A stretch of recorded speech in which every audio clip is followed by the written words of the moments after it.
Hello.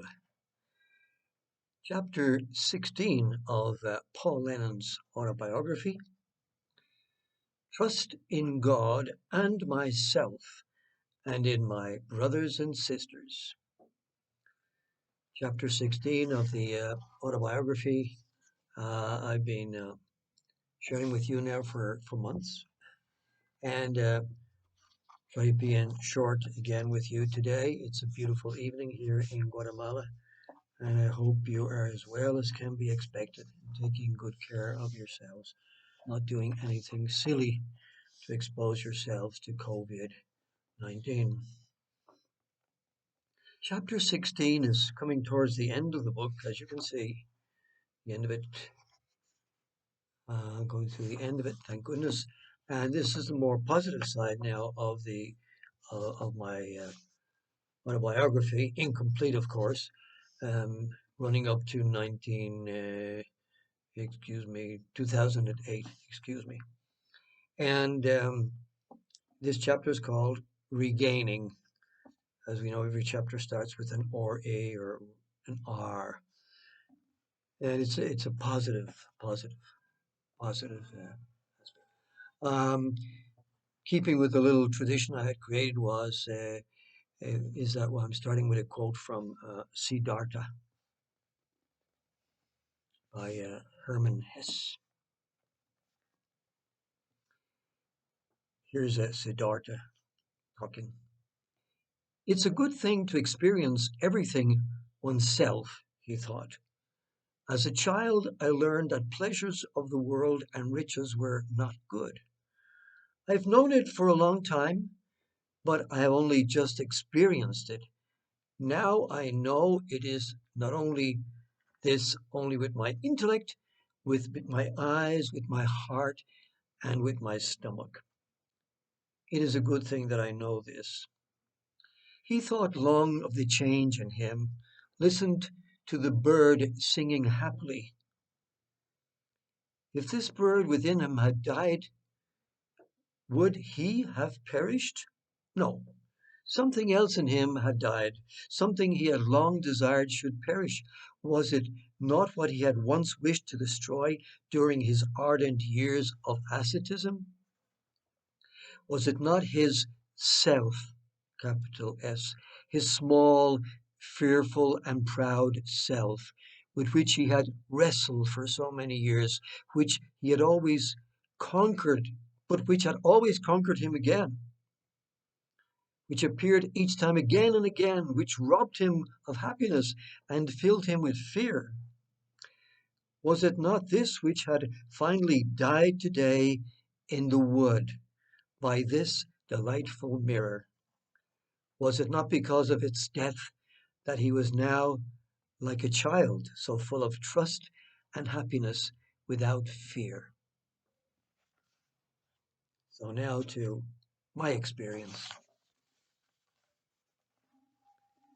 This little part is called Father Peter Cronin and the Lads. Peter Cronin, uh, rest in peace, 1999, died suddenly. He will always be a big part of my recovery by his fraternal friendship and support. After leaving the Legion and Mexico and moving to Washington, I met up with 3 other Irish-born ex-legionaries in the nation's capital. They brought hope to my broken heart. Peter Cronin joined the Legion a few years after me and always struck me as me in my critical way, perhaps my Jackeen personality. He struck me as a bit of a country boy, even though he went to school in Dublin. Give him his due, though, he was an upright, direct, and likable country boy. Peter was a wiry 6 feet with sand-colored wavy hair, quiet and gentle demeanor, a nice deep voice, a hearty laugh, and a twinkle in the blue eyes behind the glasses.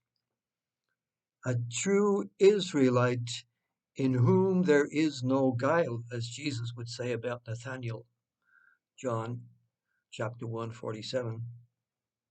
And I think that set him up to have his leg pulled quite a bit in the sharp-tongued Legionaries of Christ. He was an earnest and hard-working kind of religious who believed initially in Father Maciel and the Legion, and just went about his business without seeking attention.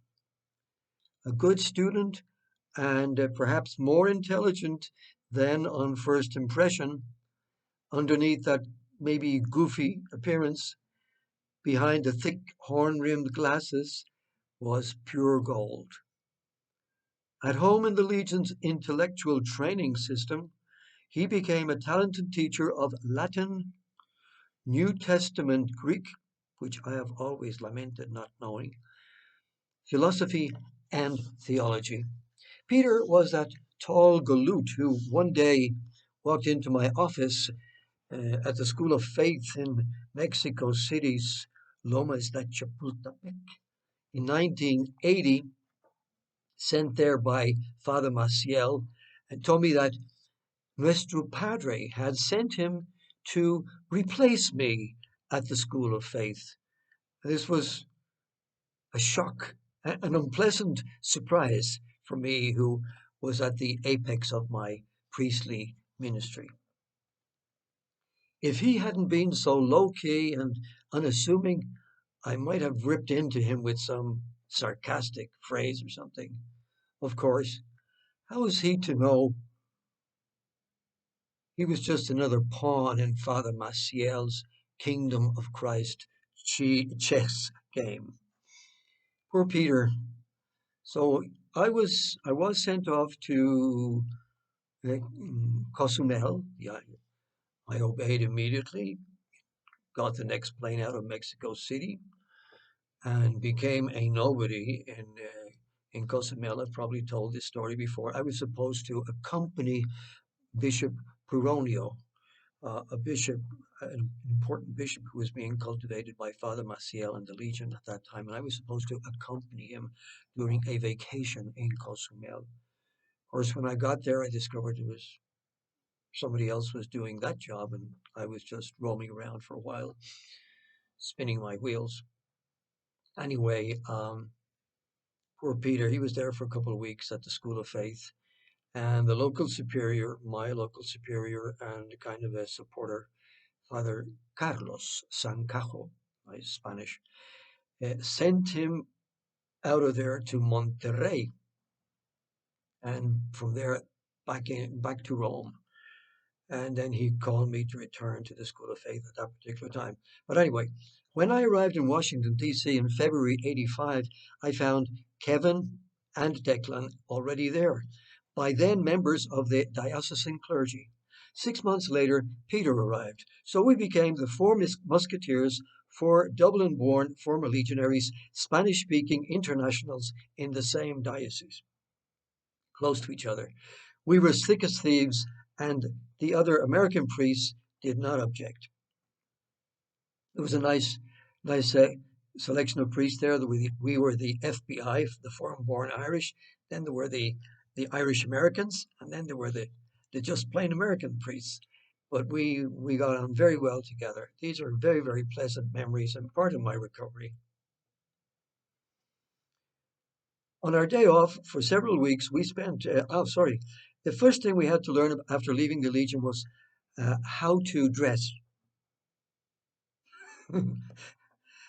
So how to go shopping.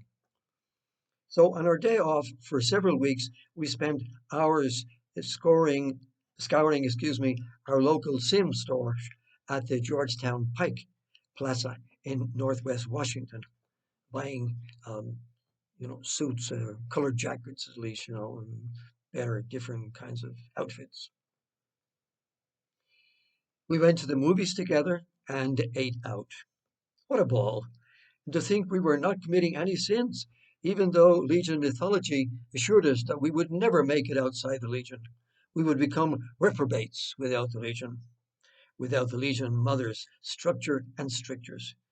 In reality, we were just four 40-year-olds, 40-year-old adolescents enjoying life for the first time, four 40-year-olds previously hampered by mental and emotional straitjackets who could finally breathe freely and be friends.